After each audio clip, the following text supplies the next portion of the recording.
was once a day that I would pray for you. I'd go and misbehave just so you'd notice too. Sneaking looks up and down from across the room.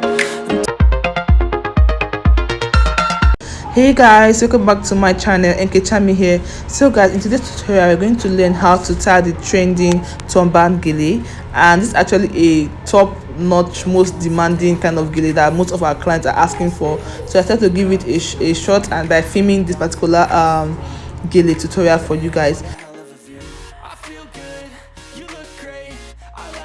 Although it's not actually a planned tutorial because I plan to film the art of eyeshadow, but I try to give this a try because I'm just in the mood for that. So I'm using a bridal satin for this my particular tutorial. Obviously, yes, it can go. Most clients come with bridal satin. You can also use your net. It can also go. Any material you have can go for this particular turban gele style. So I'm going to fold the end of the gele.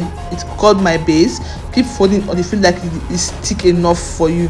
So you keep folding the end, like one end of your gele, until you feel like it's thick enough for you. Please guys, don't mind my gele that's a bit rumpled. I didn't really plan for this tutorial. I would have just get it ironed before the tutorial, but I didn't have the chance and I was actually out of time. Okay, now to place your material, you place it on the forehead, like let's say half the forehead, but both ends will not touch the ear. So it has to go above the ear to the back. That's how you tie your gele. So before tying out, you're used to hold both ends for you, so when tying it won't go off and it will not clean your makeover or your makeup. So you tie depending on your yard. I'm using 1 yard, like I said earlier on, so I have to use 30-70 measurement, not 50-50 measurement. Okay, if you have a longer yard, say 1.5 yard or 2 yard, you can do 50 measurement. It will be very okay, but since my yard is just 1 yard I have available in the studio, I had to use 70-30 measurement. Okay, now I'm going to be using the 70 hand to come across my base, but for now I have to cover the top part just so the hair will not be visible at the top. So you have to fold it to your desired form, and then you pin it down so it will not be obvious, or it should not be opened. Now for the longer hand, that is the 70 hand, I'm going to fold it so I will have a very clean sheet, and that clean sheet I don't really want the back part to be visible, so ensure that the front is the part you're going to use. This is I'm using shiny face bridal satin. Obviously it's shiny, so I need to make sure that it's well folded and go across the base. Now my base, the base needs to be, for me, I'm talking about myself right now, I love it when my base actually thick and when it's very bold, visible. So after using this particular 70 hand, I'm going to go over again because I have a spare material out. I'm going to use it over again for that base. Now you can either chuck it in your longer hand or you pin it down. Personally, pinning it down is actually the best option when it comes to anything gele, because sometimes gele can embarrass you, so you have to pin it down to be sure that yes, it's very firm. So I'm going to go over that base again using that same satin material, but I have spare because I had to cut it out before. So I'm going to go over again around that my base just to ensure that the base is thick enough.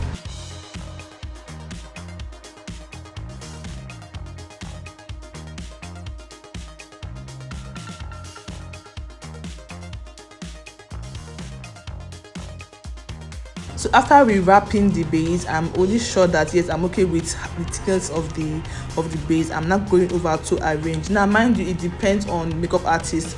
You can arrange any form you want. There are different ways to design your base, okay? But me personally, I just love it when I have some pleats at the down. So I'm going to arrange it in a way that I have 4 pleats beneath the base, and then I have a very clean and sharp top base. Okay, but most makeup artists, they can just do it in a different way, so it doesn't have a particular pattern. I would say the base must look this way, this is how it's meant to look. So it depends on you. You can design it anyhow you want, but me, I'm going to create just 4 pleats and then have a very clean up base. That's what I'm going to do for this particular tutorial.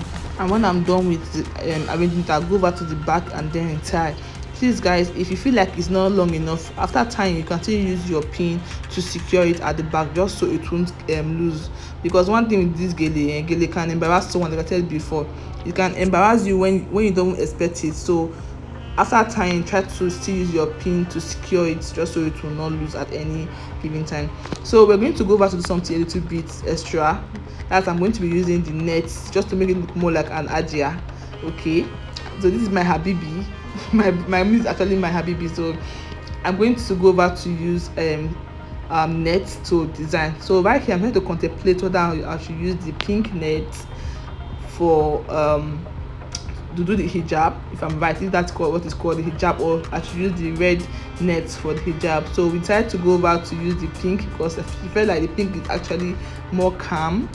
After much deliberation, we went for the pink, and yeah, it came out very nice. The pink is actually making the look and everything look more calm, not so loud. So we chose the pink.